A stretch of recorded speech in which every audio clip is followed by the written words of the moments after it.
We're here today in this session to give a voice to nature, to the communities who rely on biodiversity, the biodiversity of their lands for their sustenance, and for the inhabitants of this planet. Humans not only impact the environment, but we're also affected by it.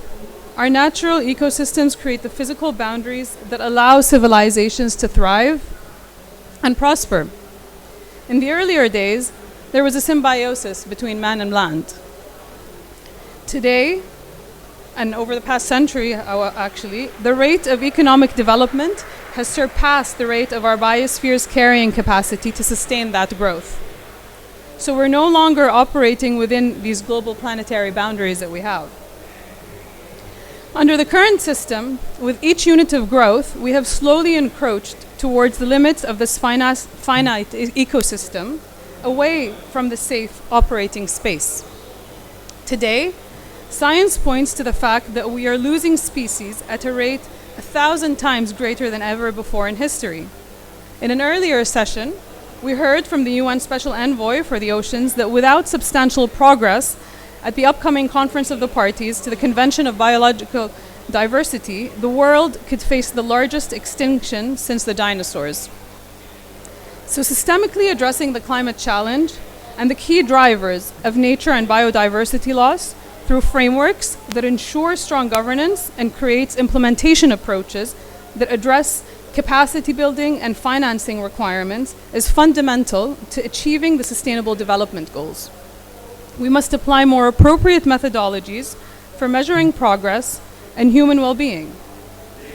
The factors in economic growth, as well as biodiversity and ecological health as indicators for societal progress.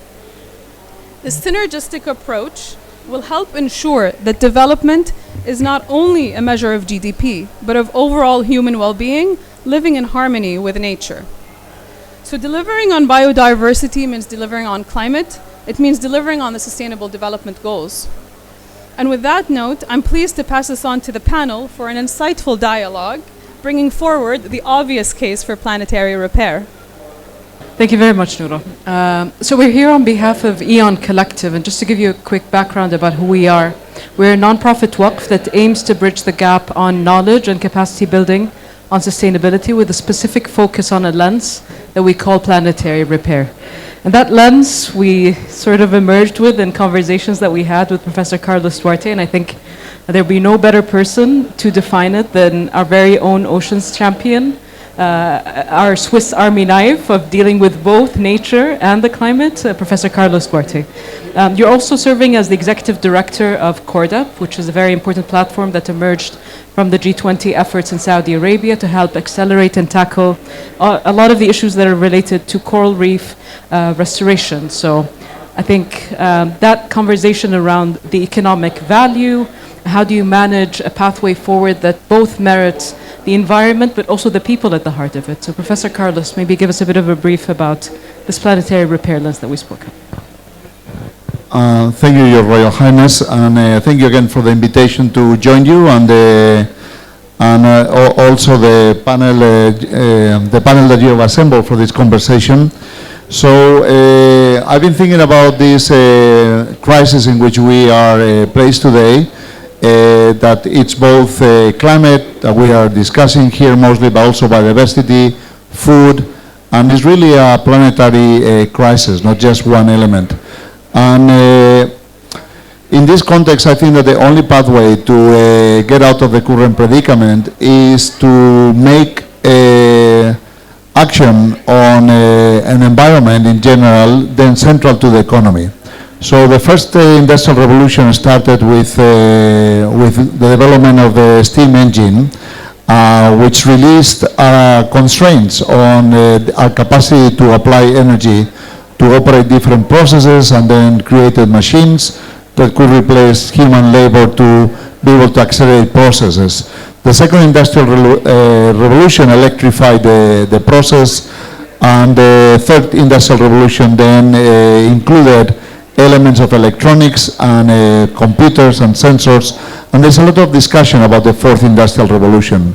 But each of those three revolutions left behind a path of damage to the planet and biodiversity and the environment.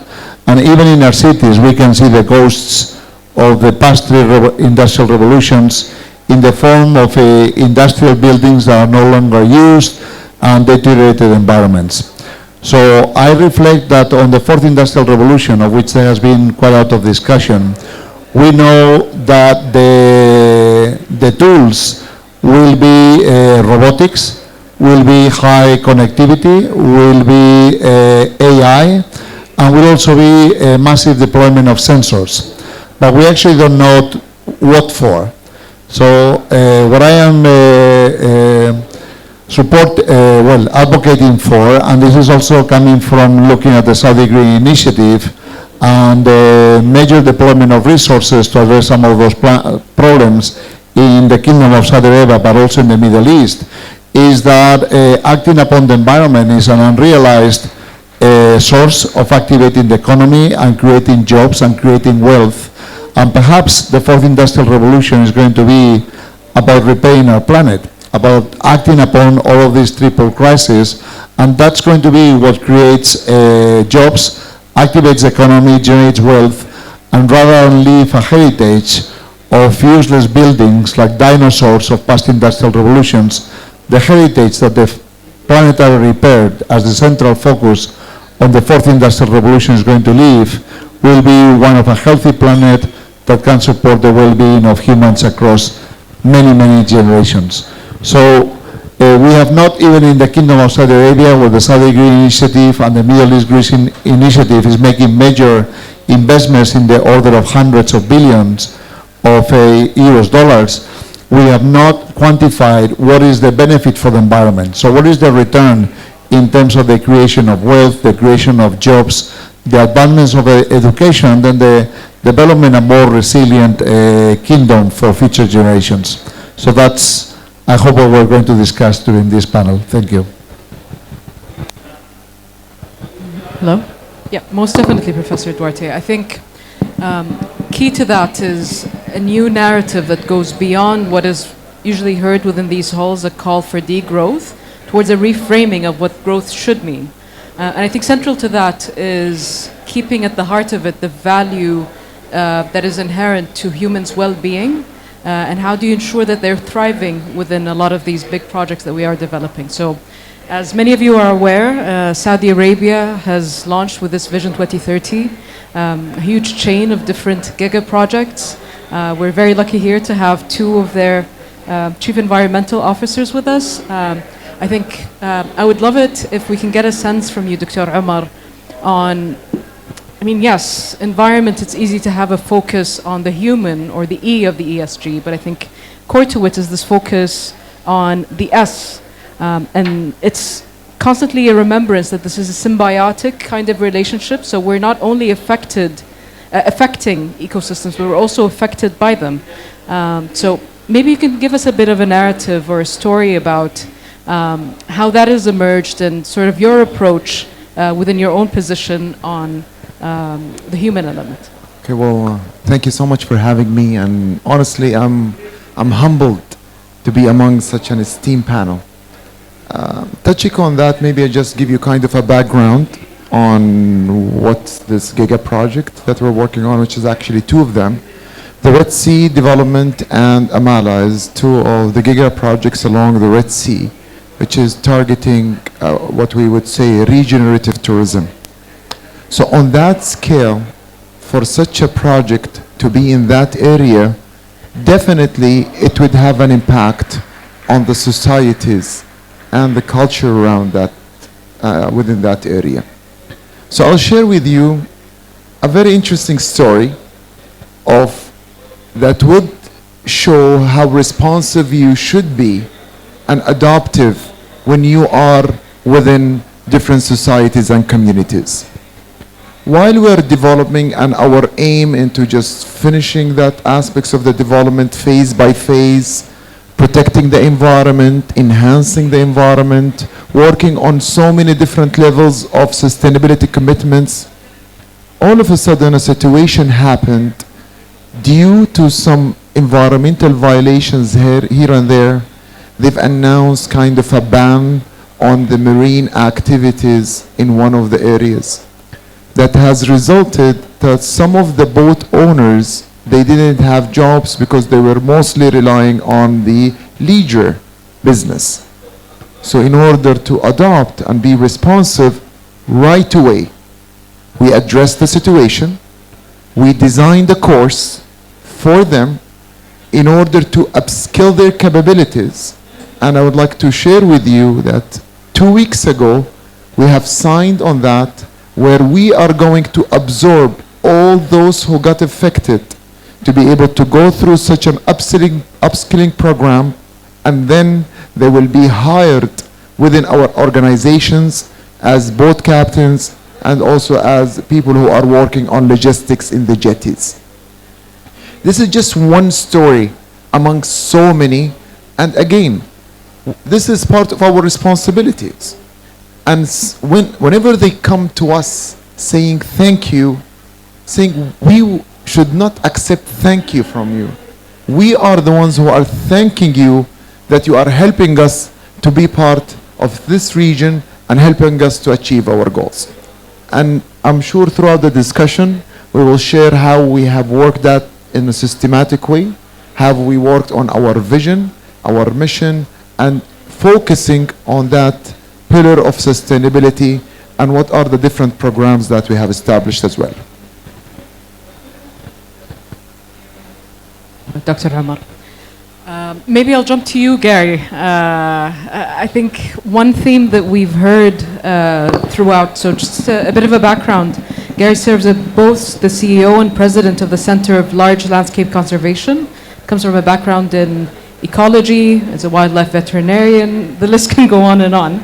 But I think the role that most grabbed my attention was that your role as the chair of the IUCN Commission on Protected Area Connectivity.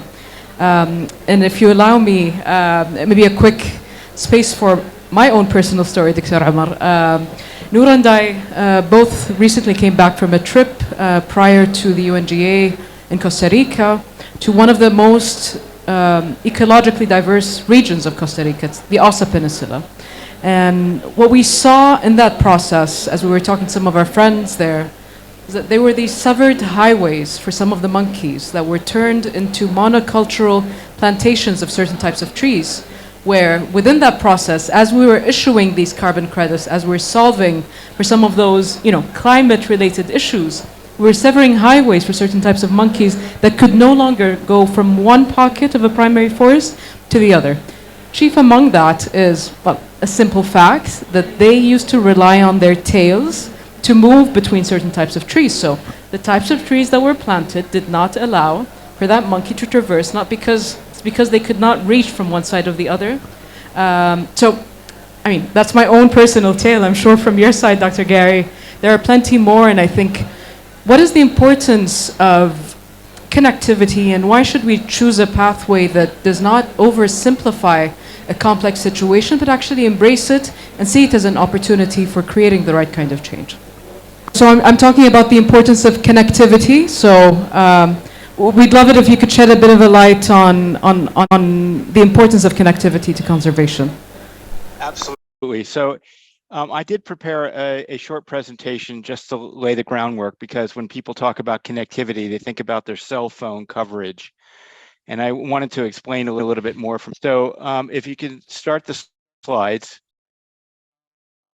So we're here to talk about planetary repair. So what's the problem? Well, this study out of Stanford and Berkeley roughly 9 years ago states it. We're approaching a state shift in the ecology of the biosphere. All that we see as the threats of the planet are cumulative and interactive, and it's fundamentally changing life on Earth. Next slide. Part of that problem of looking at this is that we are a fragmenting species.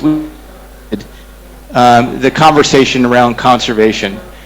We're at the UNFCCC, where a lot of people think about the atmosphere.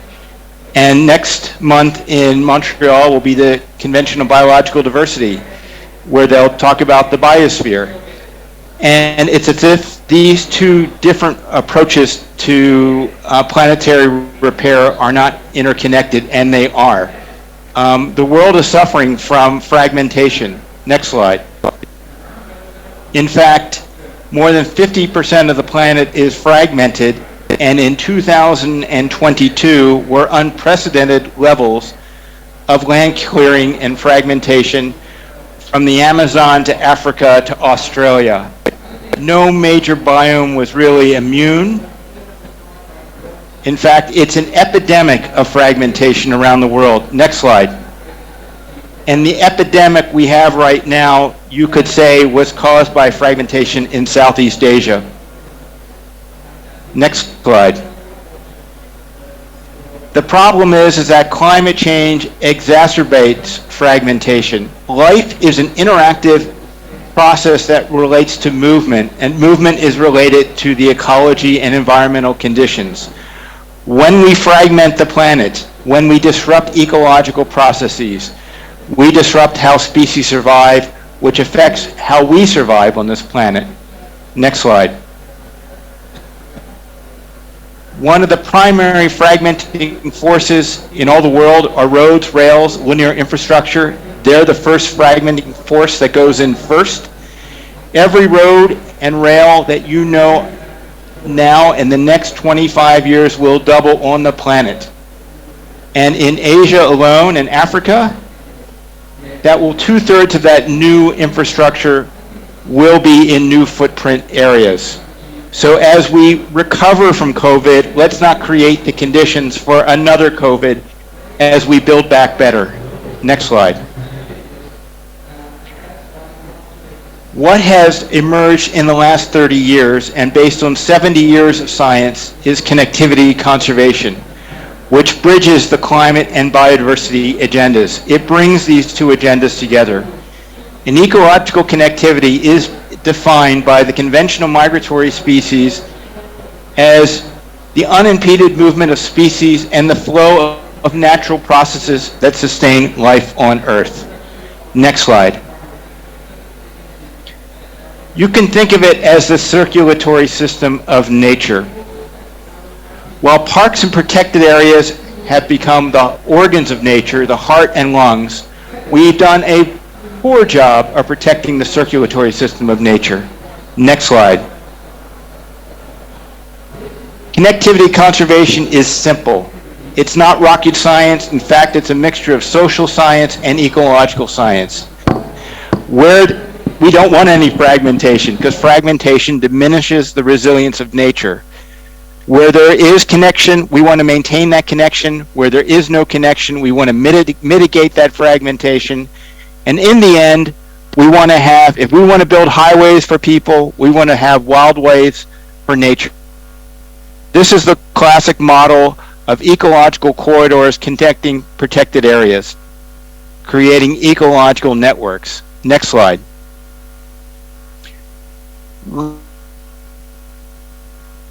Is still in the 19th century mindset. That's when Yellowstone National Park was created in 1874. I live an hour outside of Yellowstone, and I can tell you it's a great park. Parks are the pillar of conservation. But the national park concept of saving nature on the planet is too small and not the right tool for the situation.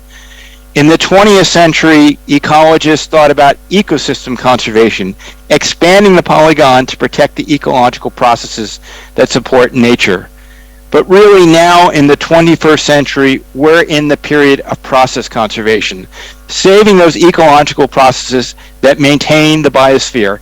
And that's the biosphere that's impacted by climate change. Next slide. And what this means is that while parks and protected areas have been the pillar of conservation, in reality, and we have to start thinking like this, is that conservation happens on all lands and waters. And that connectivity conservation, for many people, have been about wildlife corridors, but it's much more than that. And those processes on the left-hand side of the slide are just some of the attributes that are saved or protected by ecological connectivity conservation. Next slide. I should also say about the matrix before I go into this is that it is the opportunity space for innovation. This is where we can deal with carbon markets. This is where we can deal with regeneration. It is where we can come up with new frameworks for conservation. The world is now having this conversation about 30 by 30, saving 30% of the planet by the year 2030. And a lot of it is creating more blobs on the planet. And if you look here, we've mapped the protected areas on a blue Earth. And we're going to add more in the next 8 years. But there's a problem here. These protected areas are not effective unless they're connected. And we have no real major strategy for pursuing connectivity. Next slide. And that's a problem.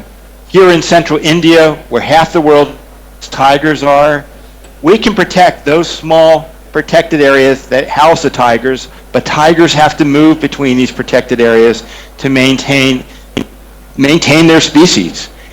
And if we have no strategy for how to conserve those lands in between the protected areas, then we just fragment tiger habitats into isolates, and the tigers slowly go extinct.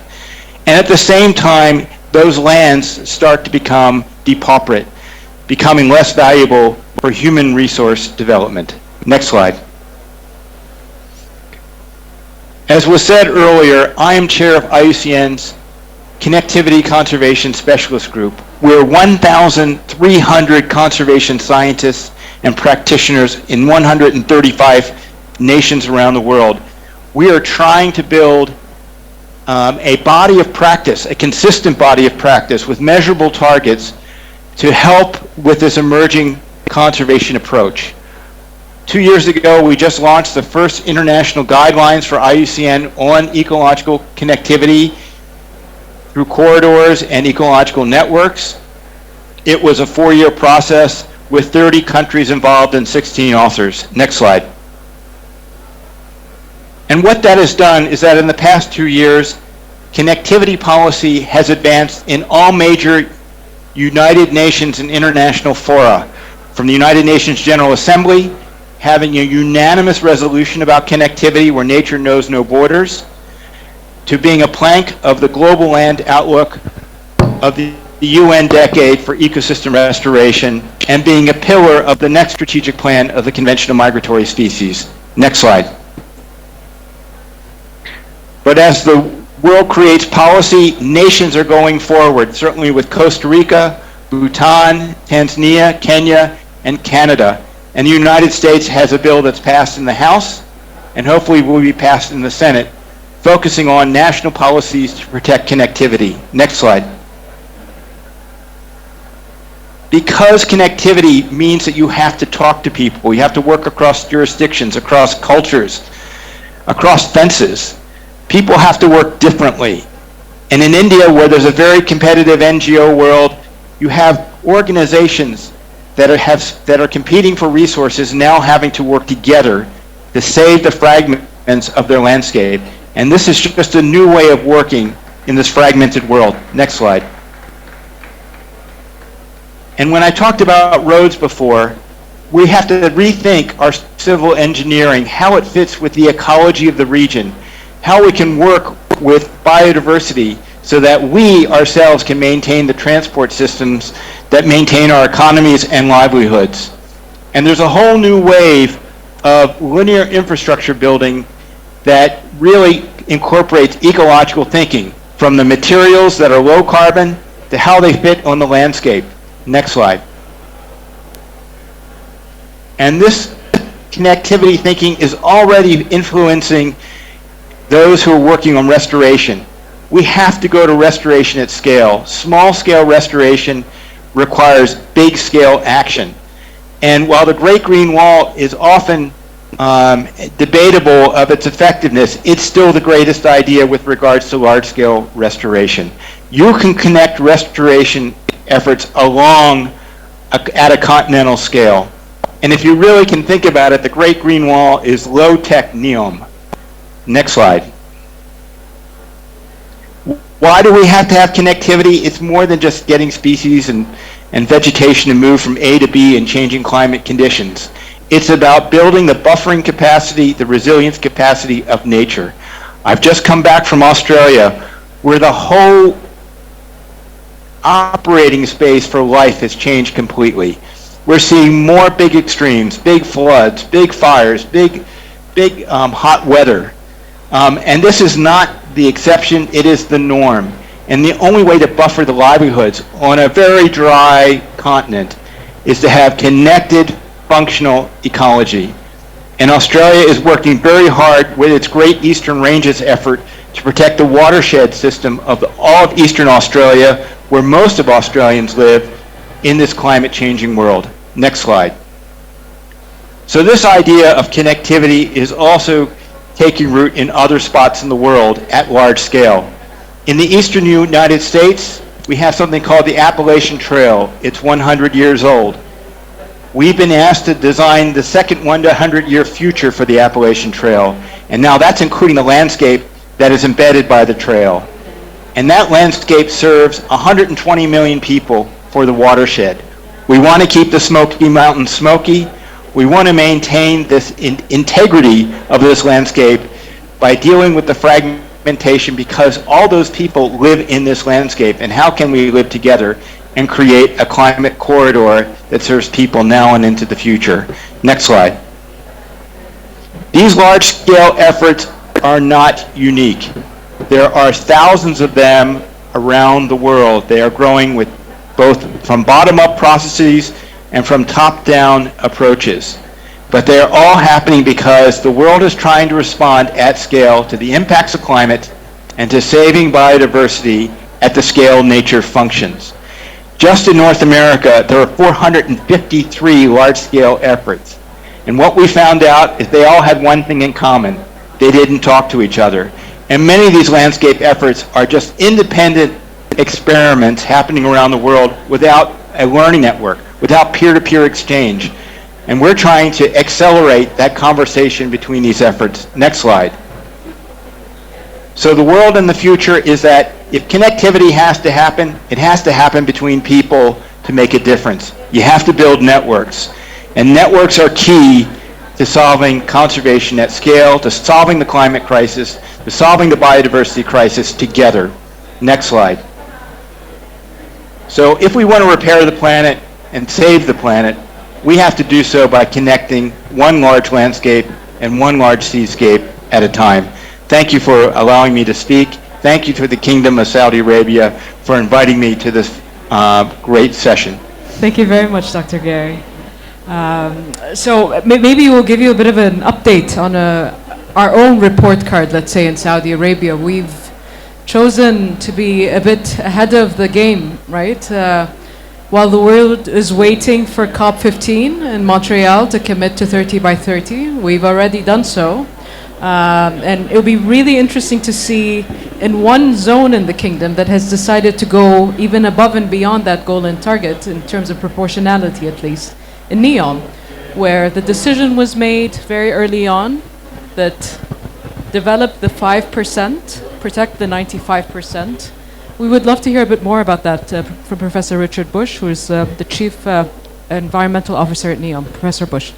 Thank you, and Gary, thanks for that great presentation. Before coming to Saudi Arabia, actually, I was the Crown Land Commissioner in Australia and contributed to that Eastern Belt connectivity, and my background as a geographer.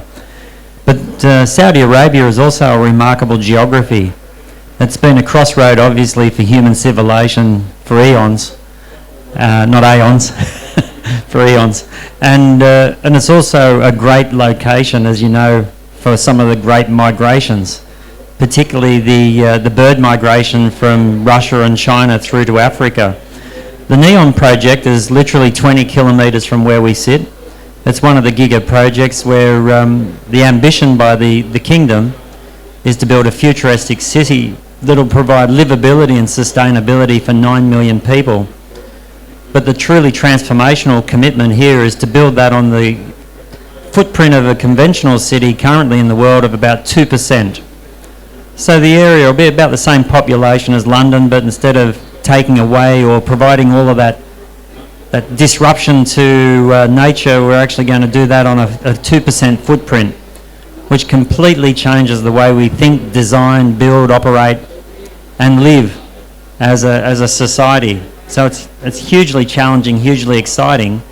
The flip side is that the commitment by NEOM is, and the NEOM is actually a region. It's a regional economic development of about 26,000 square kilometres, about the area of Belgium. 95% of this region will be dedicated to restoration, not just protection, but restoration. And it is actually already a biodiversity hotspot, but it's most certainly a biodiversity corridor. And we'll be looking at a global perspective because we understand the dedication of the 95% has a local relevance. But we're particularly interested in, it's not myself, this is in collaboration at a national level with the National Centre for Wildlife and the National Centre for Vegetative Cover and others, and our other giga projects, of how we can become an incredibly important stepping stone along the lines of the principles of the Ramsar Wetland Convention. But how do we actually enhance this, not just for Saudi Arabia, but globally for the biodiversity that relies on this region for its migration. So that's our commitment, and it's going to be a complete revolution in how we design and think. But at the heart of this is, for those that come to live in Saudi Arabia, in this place, sustainability will be a core value. It'll be a principle that infiltrates everyone's thinking. From before you get here and before we've even turned a sod of dirt, we've actually put this at the forefront of this development.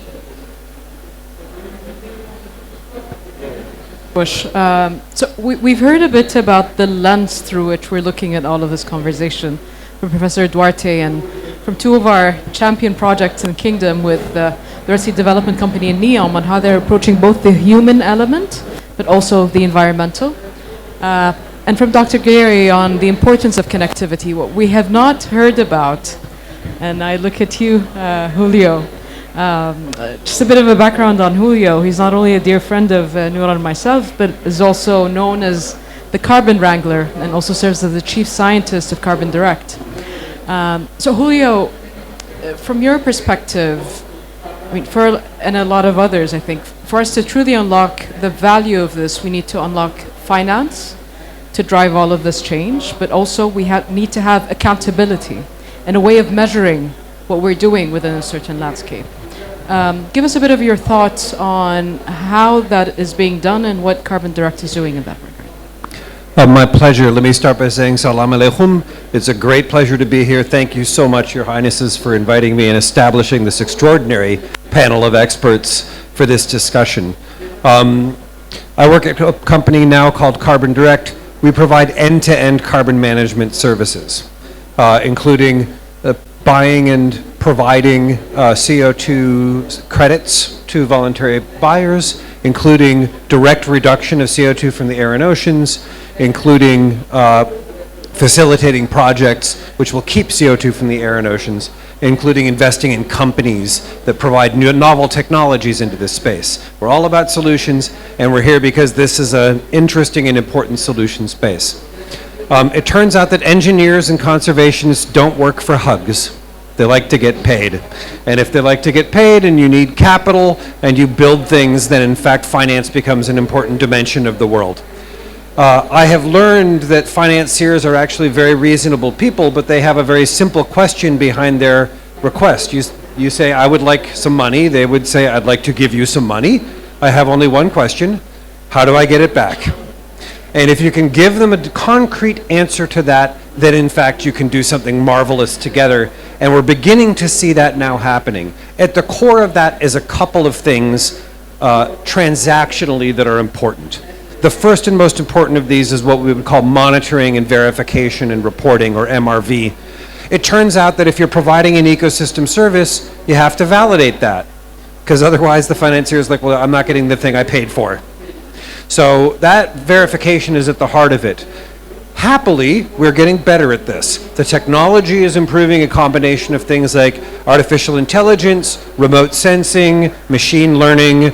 The people on the ground have gotten better at measurement and delivering those measurements in a way that can be ingested by decision makers. That is something that's beginning to emerge. It is also something that the voluntary carbon market has begun to demand. They are now starting to say, well, if we are going to conserve this region or if we're going to reforest an area, we require verification of this process. We need the MRV. And that has actually begun to improve the foundations of these markets, because the original sort of conceit of the registries or projects like RED Plus was about conservation. It wasn't about delivering an environmental service. And with that requirement to deliver an environmental service, we're getting better at that piece of reporting. The last thing I'll say about this is 5 years ago, this was not even a topic, realistically. The carbon management as a service, removing gigatons of CO2, this was something that was entirely the domain of scientists like myself. It wasn't really in civil society. A couple of things have really changed around that. One of them is the urgency of climate change has simply become more pronounced. Similarly, the science has become more firm. We've learned from the Intergovernmental Panel on Climate Change, the consensus opinion of 192 nations and thousands of scientists is in fact that this must be done at enormous scale and very rapidly and together. And because of that, we are seeing a real explosion in innovation, not just in the technology innovation that I love, and I can happy to spend 75 minutes talking about that another day, but also in business model innovation, also innovation around collaboration, in sharing data, open source networks, all of these things, this desire to move quickly and well at the same time has really led human beings to a new kind of thinking and working together on these projects. We are witnessing the birth of that innovation in a very real way, in very real time.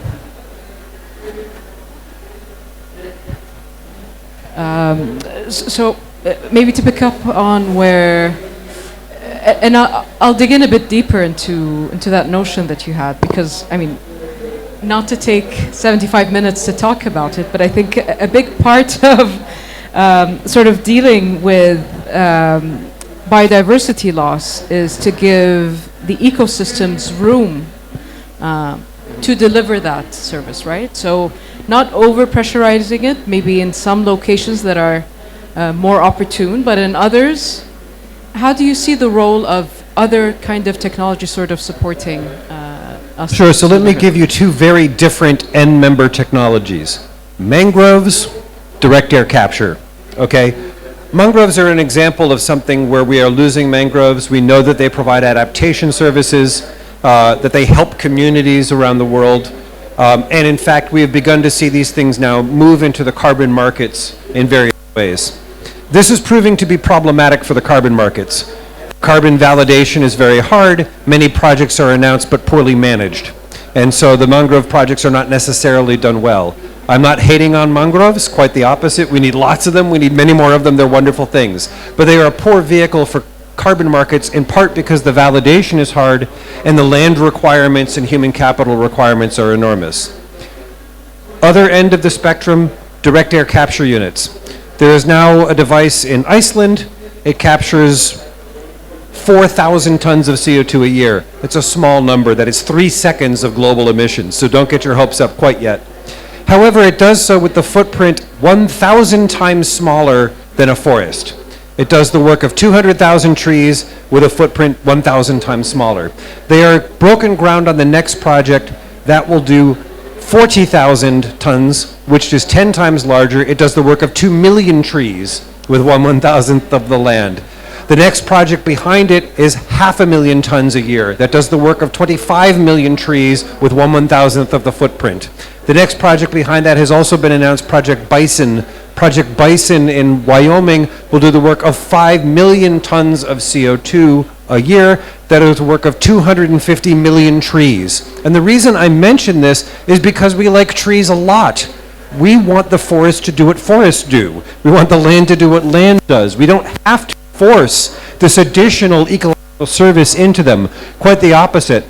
We can depressurize through technology systems like direct air capture or enhanced weathering or ocean alkalinity enhancements. There's other pathways which will actually create freeboard for natural systems and allow them to thrive and provide the biodiversity they need.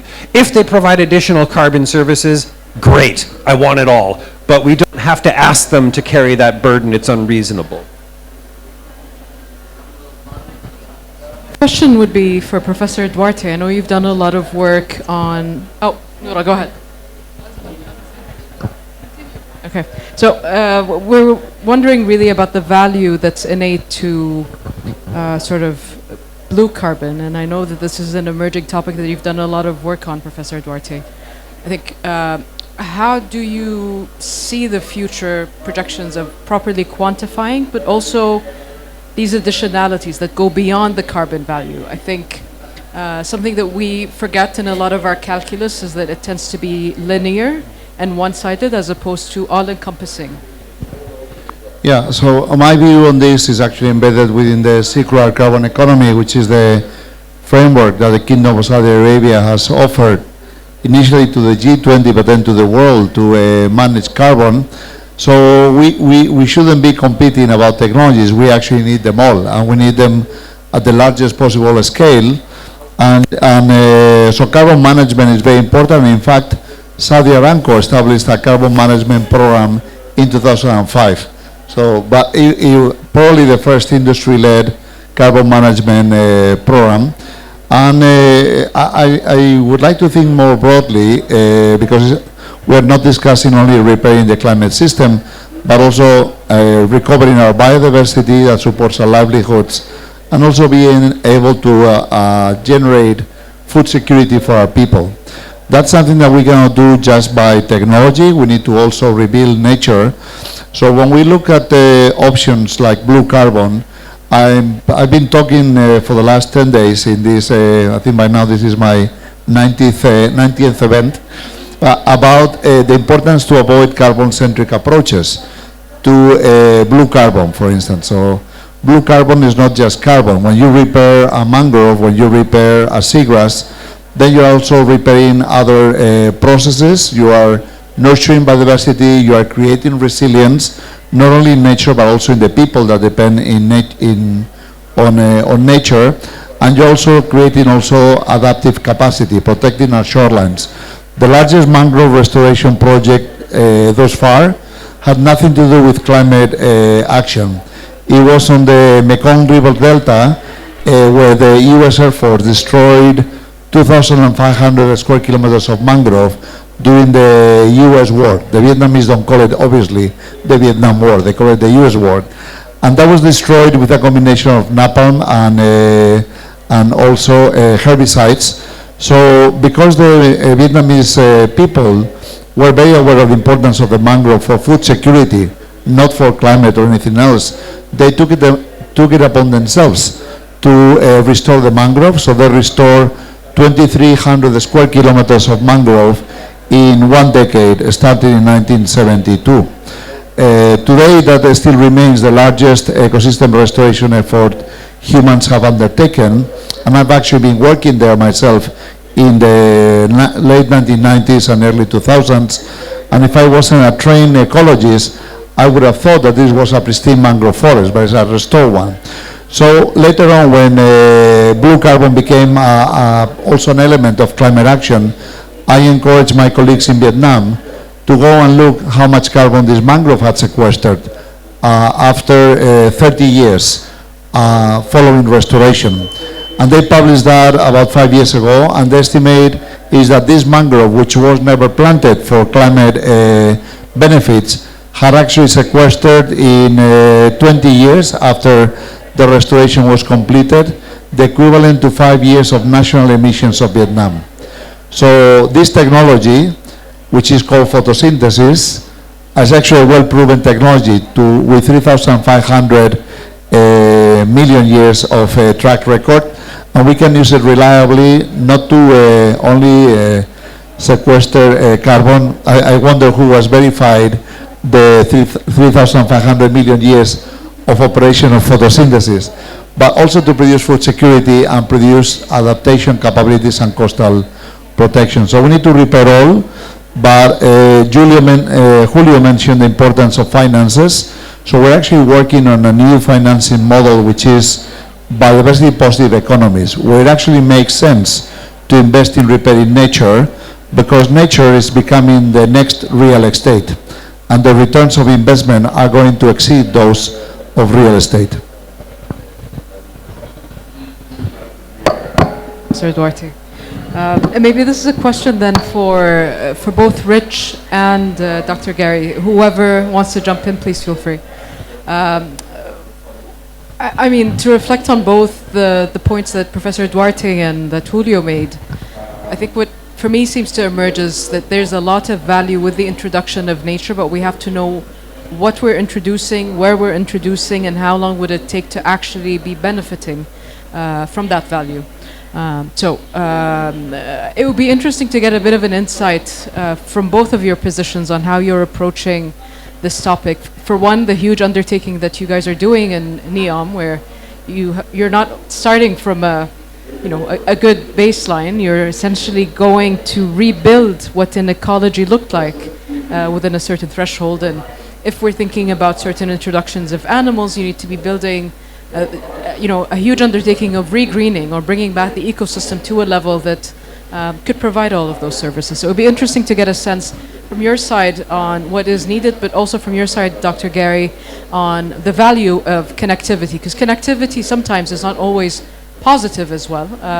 It could lead to some unintended consequences when we're including the human intervention to the mess. Gary, do you want me to just make a couple of comments quickly, and then I'll hand it over to you? Yeah, why don't you go, Professor Bush?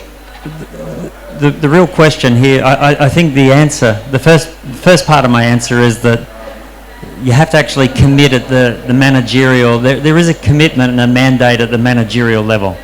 So there's no question that that's happened in NEOM, and we've committed to 95%. We get to that question of how to restore it. And one of the important initiatives in Saudi Arabia is the greening initiative. And NEOM is committed to, the word initially was planting 100 million trees.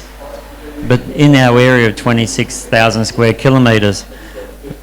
But what we're really thinking about here is how can we relieve the pressure on this landscape so we actually grow 100 million trees? Take the focus off planting, because it would be impossible to pick the trees that could grow in that landscape. It's one of the driest climates in the world. But the trees that live there, if we remove the grazing pressure, we change the land management pressures, the same in the marine environment. If we remove some of the fishing pressure, we know this comes at a cost, but the investment will lead to a remarkable base of an ecological restoration. It's almost like getting out of the way and allowing nature's feedback system to come to life, and to actually work with those natural processes. I really love this concept of, process conservation. I didn't really think of it like that, but this is the approach where we're really working with in NEOM. Get out of the way, trigger, catalyse, but allow nature to start to restore and regenerate. And that'll provide the basis to, really from the ground level up. We're thinking of this from soil, plant, right through to higher order animals. But it's an ecosystem perspective, it would be the second part of my answer. You can't restore one part without looking at the whole jigsaw. And we'll be working with the best brains and the best scientists. We'll be using those sensor technologies and information so this can be data driven, and we will actually be monitoring and adapting our strategy as we see the response to our change in management as we go forward, because this is something that we expect will be a journey, not of a decade, maybe not even of 2 decades, but this will be something that we'll be working on for until a number of decades, if not 100 years, to see the full fruition of our effort.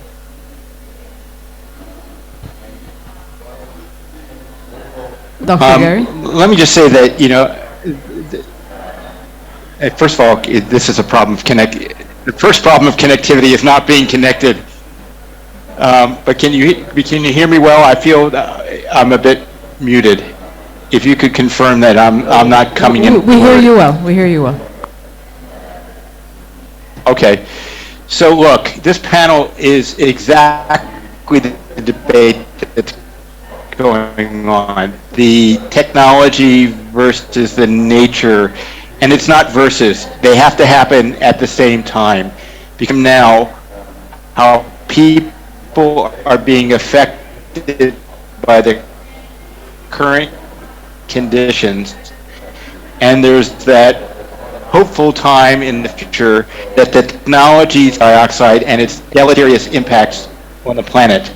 And so we have to work with both time frames in sight as we go forward.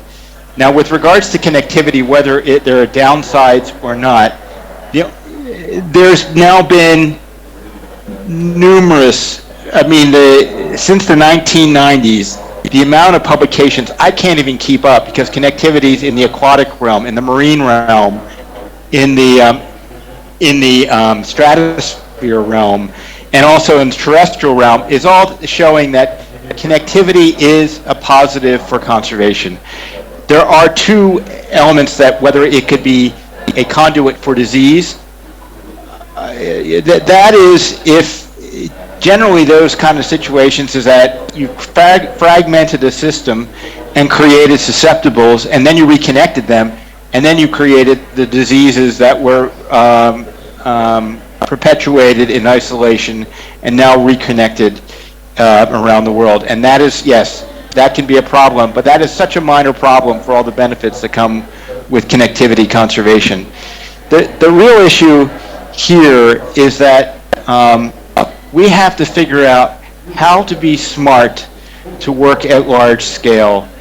We don't want unintended consequences, because Australia, as Professor Bush knows, is the example of unintended consequences of large scale, of interactions that have taken on continental scale problems.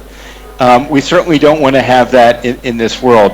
But I really feel that the social science of this, the fact that getting people to work across their jurisdictions on these issues, both with the technology and with the nature-based solutions, is going to be helpful. So connectivity also has a socio-ecological aspect to it. Hello. I want to sneak in a question here before Mshad steals the mic again. I think this is working fine, thank you. So Gary spoke about the issue of interconnectivity, and I want to bring it down to the ground, right? I mean, Rich, Dr. Omar, Professor Duarte, all of you work across the same coast, like along the same coast, and you're looking at protecting both your shorelines and the seas and the oceans. And additionally, when you come to the land, there are these corridors that connect all of you to one another, right? And connect NEOM, for example, to the other nature reserves. The same goes for the Red Sea. So how are you working together? And if you can give us some examples of the work and the conversations that are ongoing between all of these different institutions, and then maybe expand that to the international level, because if we want to protect our oceans, we need to speak to our neighbors across, right? So if you could just elaborate on that a bit, please. So can I touch on that? Although that I promised that I will cover mostly the aspect of social, but in all fairness, I have to shed a light on what kind of activities we're working on when it comes to the environmental protection. Both projects for Amala and the Red Sea, as it was explained by Professor Bush, it was built around, although that we are a development for a sustainable or regenerative tourism, but within our DNA is the protection and enhancement of the environment, where we're committed to 30% net conservation benefit that will be reached through multiple biodiversity enhancement efforts, as well as many sustainability commitments that we took it on ourselves. And by the way, they were not enforced on us. We took it out of our commitment to the environment. Although that I wanted to talk more about the pillar, which is the most extremely important of all, which is the people. But I have also to answer to the point that you just mentioned, the connectivity. So when we talk, let's say that we'll talk about the marine. The marine has definitely kind of the barriers that separates us from all. Whatever happens in NEOM, it will affect us in the Red Sea for sure. And whatever happens in our area, it will going to affect the south, because that's the movement of the current. So in order to avoid all of these issues and complications that are not necessary, we work together hand in hand. I call Professor Bush a partner, and that's what we're supposed to do. We work hand in hand with the base economy, with ministries, with national centers, with different authorities, hand in hand to make things done the right way. I'll just give one example, for instance. We know there are so many violations that are happening within the water bodies. In order to regulate that, we are in extreme need for what is called the maritime tourism regulations. And in order to implement them, we have to make sure that they are implemented properly with a proper compliance. In order to build that, we build it together, hand in hand, all the entities. In order to ensure compliance, we have made sure that our ecosystem works together in coordination with the base economy to make sure things are done properly. And by that, without coherence between all the entities, we can do things right. If we work in a way that we are separate, nothing will work, and we're going to go back into the issues of destroying rather than protecting.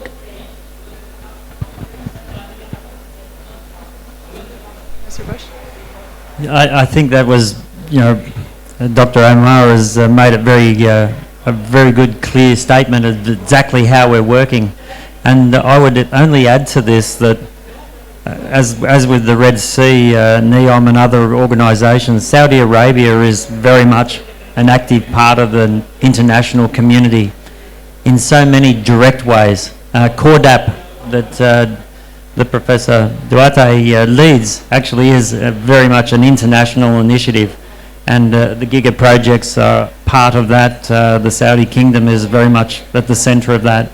So we're working with countless international organisations, and the foundation of that good relationship is transparency. Transparency, trust, and a sense of a broader global commitment to nature. And we're contributing in different ways. We're obviously contributing resources, we're contributing ideas and innovation. We're definitely contributing in direct action through our conservation efforts. And all of these things, I think, this effort will continue to increase as we go forward. But very much I see the work in Saudi Arabia, just from my own international perspective, as sitting alongside and leading in a number of areas, particularly in terms of desert landscape and marine landscapes. There's nothing equal to it elsewhere in the world. We've got great partners, but we sit as peers.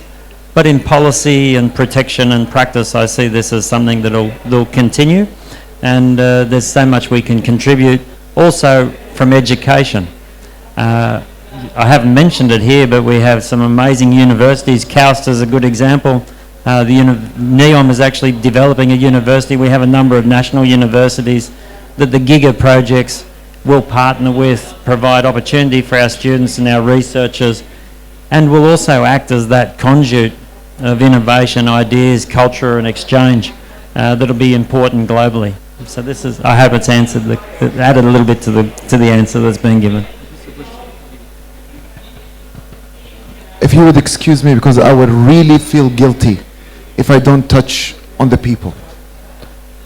I can guarantee you nothing of what we're discussing here if we don't properly, while integrating different societies that we are surrounded by, nothing will be done. We're gonna definitely put our hopes very high, and then all of a sudden we will not find that there is kind of a continuity of the work that we do. I'll just shed few lights on how at least we are tackling this issue.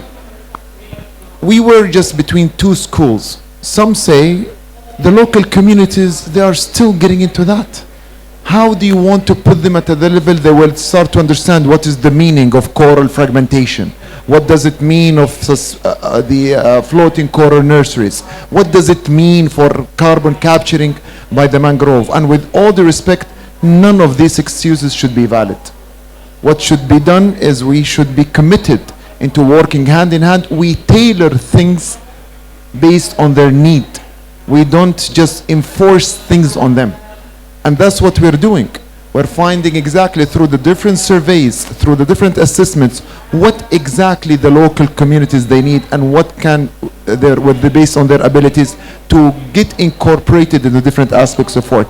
Now I can share good news. I was extremely proud a month ago to see a team from the local communities. They don't have even a high school. part of our color fragmentation efforts. I was extremely proud of a team that was part of our enhancement for the different birds, such as the sooty falcons. Proud of another team working in our efforts into the protecting the turtles from one area to another, as well as the rehabilitation efforts. This is what we really need. I know I'm part of this movement, but without incorporating that extremely important pillar onto everything that we will do, we're going to face challenges in the future. I could not agree more. It's actually an action of co-learning or symbiotic learning. One thing that I tend to highlight in a lot of these discussions is that we're really lucky in Saudi Arabia for two main reasons. The first is that we're one generation removed out of a more sustainable way of life, so that notion of sustainability is not too far. I mean, it feels it's like a well-known friend that you've forgotten for a few years and are starting to get to know them. So it comes as no surprise that they're reacting very positively, and you're, in a short span of time are aiming to actually deliver on a lot of those ambitions, and they're there to support you with it. So that's one side of it, but also that long historical ties, I think, in places like in Neom, where man chose to define the word nature, right? Before that, domestication, turning a shrub into a tree, before domesticating certain animals, before doing farming, there was no natural, right? Because everything was nature. So the definition of nature is deeply ingrained within the cultural aspect in places like we have in Neom that go back long way in history. So this is very much part and parcel of what we're doing. But I guess what energizes us all is this big vision that we have in the kingdom. We don't only see it as a vision, at least for, I think, those of us here on the panel, and hopefully for Dr. Gary as well, that this is a huge opportunity for us to unlock the potential on behalf of the rest of the world. So we Saudis are walking the talk. When everyone else is still talking about goals and ambitions, we're starting to deliver on a lot of them on the ground. And as I invite maybe those who are joining us both online and here in the room to think of questions to ask our brilliant audiences, I would like to ask maybe one last question to everyone on board, is that how do you see this pathway forward? We need a lot more solutions, we need more collaborations, we need to be talking in the we's and less in the us versus them kind of mentality. So I'll start with you, Professor Duarte, and I'll walk down the aisle. Professor Duarte.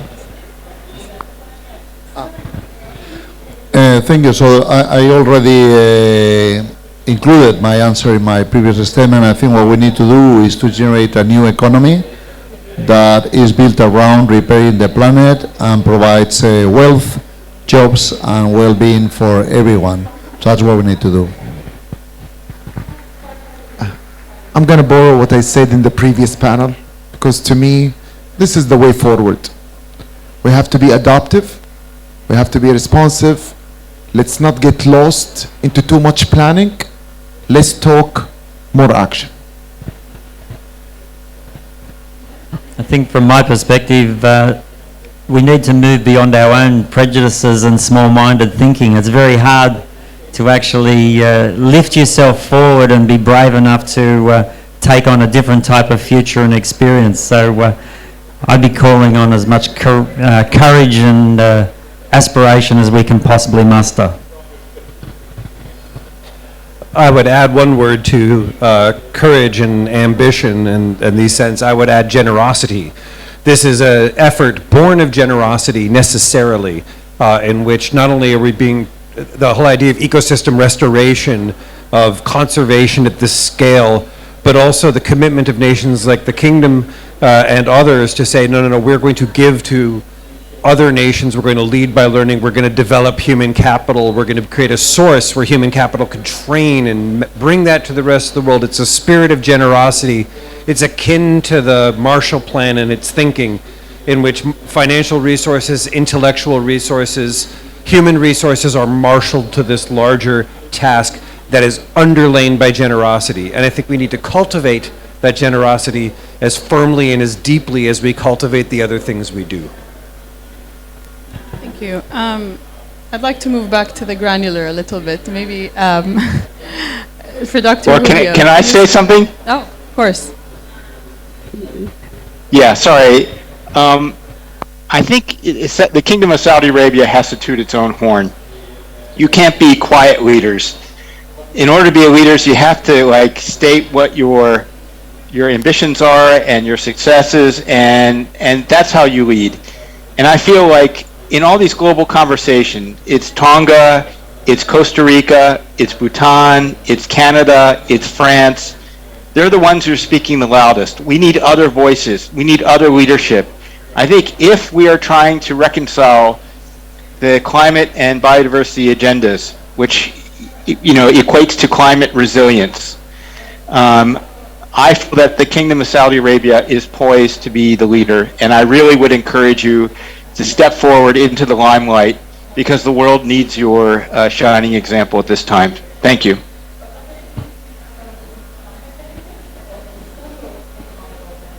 Thank you, Dr. Gary. I don't know if we had any questions from the audiences. Can we?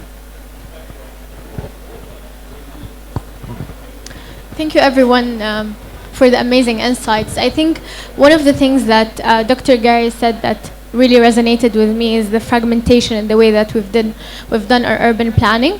I see it every day when I drive and I see a cat that is dead on the street. It really hurts me because we haven't taken into account other species when we did our planning. Serving some of these giga cities in my capacity of work, the whole concept of conservation that was presented by Dr. Gary, do you see it in the kind of environmental standards that we have right now? Does these environmental standards encompasses the concepts and principles of conservation in a way that allow you, during your development of cities, your contractors, your supply chain and ecosystem that revolves around developing these cities, take that into account? I have my cynicism in terms of whether it does or not, but I'd love to hear your insight. Are there blind spots in the current standards, and we need to relook at these blind spots? So I'll share one of the experiences at the beginning, and then I want to assure you how we are all together working on the proper path. While we were working on the design for the development of these 2 giga projects, we went through a huge work for marine spatial planning that resulted into, now we ended up developing only 1% of the 28,000 kilometers square just for the protection for the area and to ensure that none of the ecosystem that is present over there will be affected. That's one. Another one, there was this beautiful island.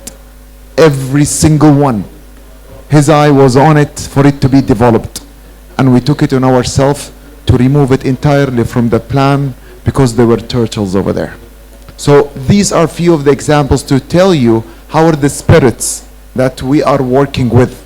We're definitely would like to develop the amazing tourism attractions that will put us on the spot globally, but at the same time we are doing it keeping in mind that it will never be successful if we don't care for the environment.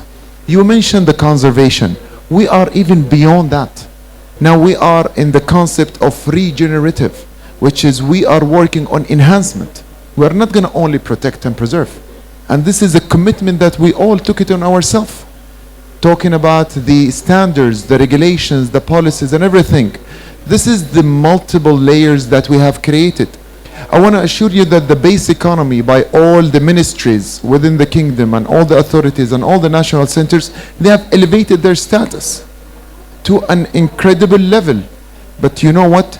In order to achieve this level of regenerative tourism, we require more. So we deal with what is on the ground from the base economy as our base, and then we build more on it. And that's why we are following an adaptive method.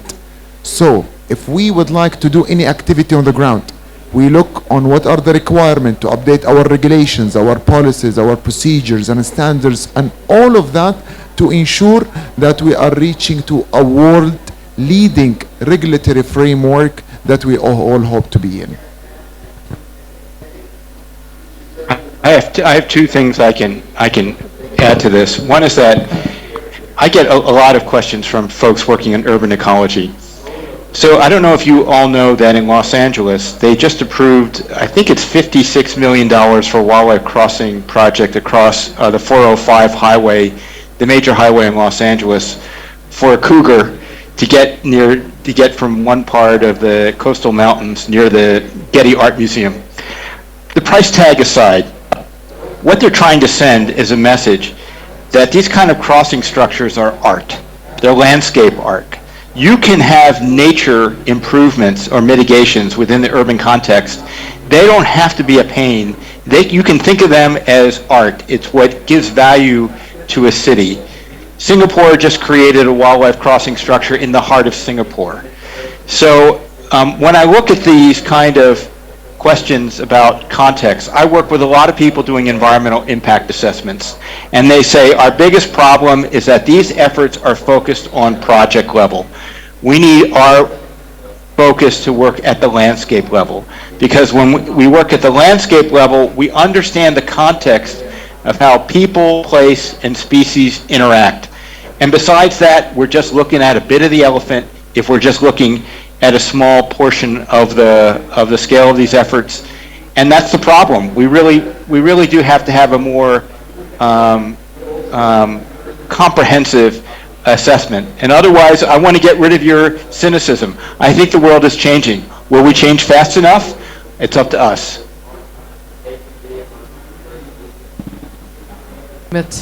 Dr. Gary, thank you. We have another question for Professor Carlos Duarte. The question is that it seems that there's a lot of focus within the ESG on the E component, forgetting the importance of the S and the G in most of the projects that we're seeing around the world. How do you reconcile that? And from your own experience, I guess I'll add this to the question. How do you see the value of an integrated approach, both in terms of the project in which this is residing, but also in terms of the interconnectivity? Well, I believe it's hard to interrogate the Saudi Green Initiative, for instance, for integration, because there is really no precedent, in my opinion, to that level of ambition for any nation. So it is a precedent to a large extent, and it's just obvious that there's a need to integrate better across different sectors, and particularly I believe that in the Saudi Green Initiative and the Middle East Green Initiative, there's one component that was not foreseen when the projects were being designed, and it's precisely the emergence of environment as a major sector in the creation and activation of the economy and jobs in the kingdom. Vision 2030 that you can learn about in the Kingdom Pavilion then has many objectives to diversify the economy away from an oil-based economy and raise the livelihoods of Saudi people, but environment was not considered to be one of them. So there was new energy sectors and tourism, entertainment, sports, many sectors that are being developed, but environment is an unrecognized pool of activating the economy and creating jobs. So I think we need to do a better effort and integrate people, as Dr. Omar was saying, into the equation, and even create the foundations for capacity building for the labor force that is going to do the job of repairing our nation and repairing the whole planet. Professor Duarte, we've had another question around, if you allow me, Richard, on the line, and this was more on the embedded footprint of building the line. Yeah, so constructing anything brings with it a very large Scope 3 emission profile, and at NEOM we're looking at this, we're actually looking at going well beyond just considering our operational emissions to Scope 1, 2 and 3, and our endeavour here is to remove as much of the embodied carbon, if not set a world benchmark for how much carbon we can remove, as opposed to focusing on offsetting carbon emissions. And we're really tackling it through the design. So the linear design itself removes a lot of materiality out of building a city for the equivalent of housing comfortably 9 million people. But we'll be working with our major suppliers. In the case of the line, it's concrete, or it's cement, concrete, steel and glass are massive contributors to our carbon footprint.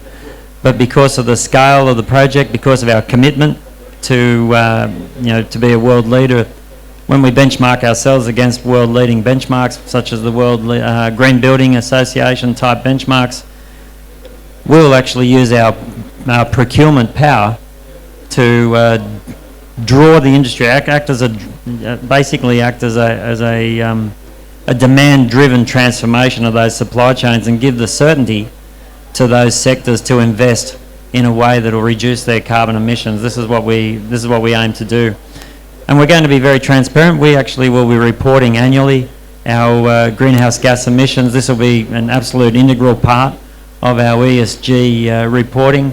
Will be quite a sophisticated approach to reporting our greenhouse gas emissions, because, to be frank, if we're going to be one of the most sustainable cities in the world and we're going to actually tackle humanity's greatest challenges, you don't do that without tackling scope 1, 2 and 3 emissions.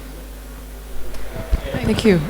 So for me, that sort of has a really good frame, and I'll drop to a question to you, Julio, that's self-instigated, unless we have another question in the audience. I guess from Professor Duarte, there was this call for the need to create a future of what these new green jobs look like, right? Ones that actually have the right kind of impact and implications. So Dr. Umar is talking more from the perspective of creating the demand for those jobs from the human element. From your side as well, Professor Bush, you're talking more about creating the demand for the supply of these equipments or these tools, the green steel, the negative carbon cement. How do you see this from your side, Julio, in terms of the creation of, or the draw of these policy tools that are needed to create both the demand and the supply for these solutions that we've been discussing? Maybe to add to your question, maybe as well, you talked about transparency, Professor Bush, and I think Professor Julio, you also spoke about the quality of credit. So maybe dig deeper a bit into the integrity of the existing offset market and how you're working on ensuring the credibility of those, in addition to the technological component. Thank you for both of the opportunity to speak to both of these things. Let me start with the carbon market and then come back to building global demand. So the carbon market has no supply, no demand, no regulation, no exchange, and no transparency. Other than that, it's perfect, right? So we founded our company, Carbon Direct, with the goal of creating the thing we want. We want good supply, we want quality supply, we want purchasers to want it and to buy the good stuff. And we already have within our customer base 200 million tons of demand for high quality CO2 removal. Today in the market, what is in the market today is 2.5% of it is quality removal. 97.5% is not. What is helpful is that people have begun to recognize this. The consumers are actually becoming more discerning. They are beginning to demand higher transparency, better accountability, better accounting, better management of projects, all of these things. And so the people who do the certification are rewriting their certification processes. New people are coming onto the field saying, you know what, we're just going to pay for better supply directly, and that way we will grow the thing we want. They're leading by example in ways that the kingdom is leading by examples. Going from 0 to 1 changes a lot in people's minds. You show them the thing that's better, and then they go, oh, we definitely want more of those. And that's actually a very helpful pathway to get these things going. By demanding that kind of transparency, by demanding that level of reporting, they're not just raising ESG standards, they're raising the floor for the entire voluntary carbon market, and they're setting standards for a future compliance market, which is equally important. Towards that end, to your broader question, we are in fact seeing a number of things coming in from our customers. One of them is they're saying, you know what, we all want carbon for real, we want carbon that is good and valid and durable. Can you also provide ecosystem services? Can you also provide biodiversity? Can you also provide fresh water? Are there other benefits? And we would pay a higher premium to do that. that higher premium on top of the carbon surfaces is actually what's going to pay for these jobs in the future. It's going to actually pay for people to deliver those ecosystem services. I want to say two things very quickly and then hand back to you. One of them is my career did not exist when I went to school. It just didn't. There wasn't, carbon capture was not a topic. Nobody did this, right? But, and that is true for many of the people who are here, their careers did not exist. So we have to be humble about the fact that we are building all of this out of whole cloth. And we are innovating at such an incredible rapid pace. It is easy to be cynical and skeptical. It is easy to say, you're bad. But in point of fact, we have to help everybody move along quite well. And that, again, ambition and generosity is going to be important to lay the foundations of this world. The other thing I'll say is, Beethoven didn't write the Ninth Symphony first. He wrote the First Symphony first, and then he wrote another 8 symphonies, and then we got the Ninth Symphony, right? We have to be patient with ourselves as well. We are learning, we are trying things, we are growing. In that context, sharing information, lessons that we learn, rapidly iterating and building off of that innovation and knowledge is part of what's going to deliver all of this. And so if in fact we do less than we would like the first round, that's okay. We still went from 0 to 1. And then we can go from 1 to 2, and then we can go from 2 to 20, and then we can go from 20 to 1 million. But that is going to take a level of sophistication and understanding amongst ourselves, and we have to give ourselves that generosity and humility at the same time to match that ambition. So I love that, just so everyone can hear it clearly.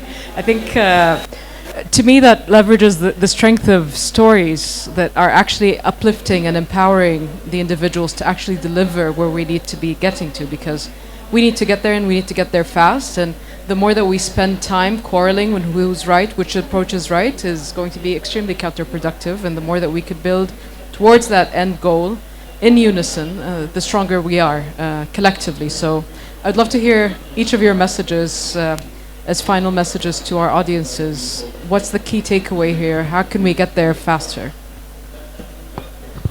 Yeah, so Julio mentioned that when he went to school maybe like 15 years ago, his career didn't exist.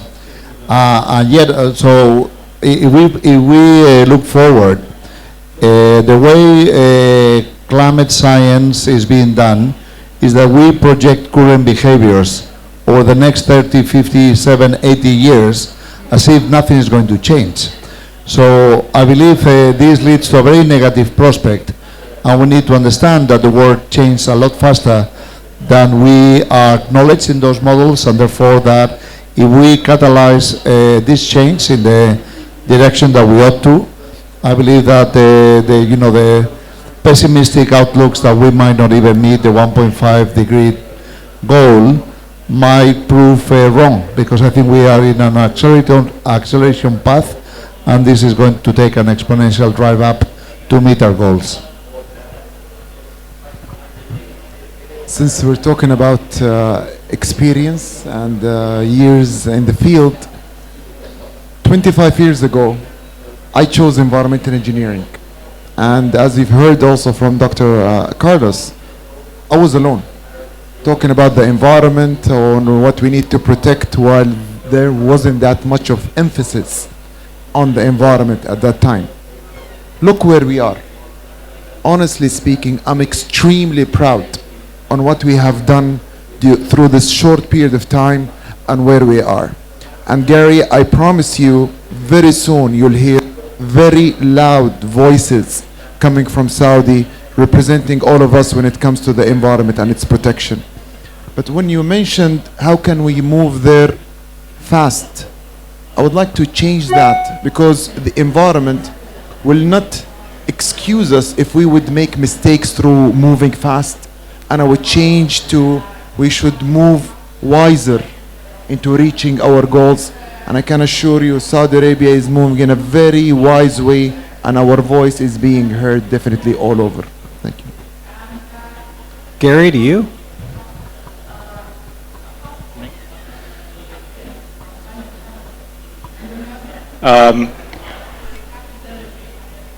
So, Dr. Omar, thank you so much. I think you are inspiring. I actually am very inspired by this panel, and you've heard what I had to say. Thanks for including me.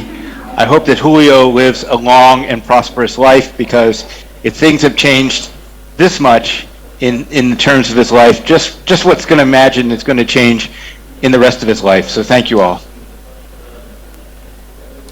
Gary, we share that wish.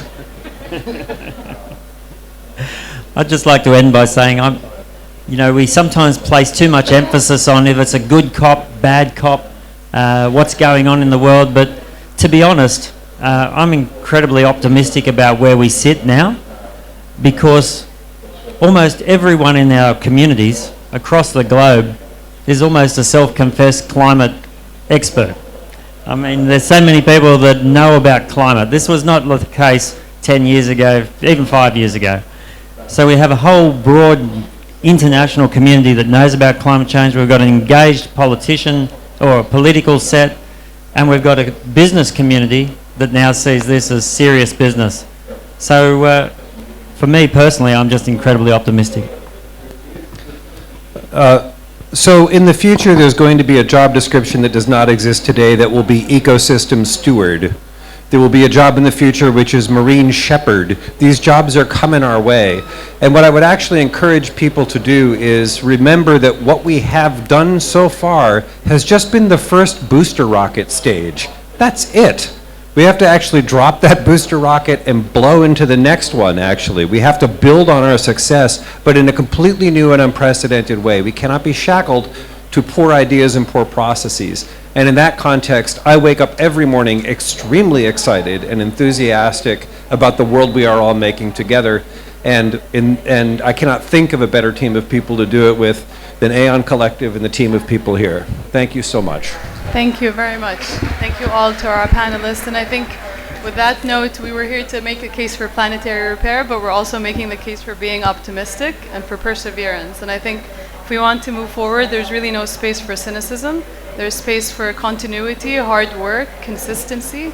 And with that, I'd like to thank you all for being here and sharing your insights with us.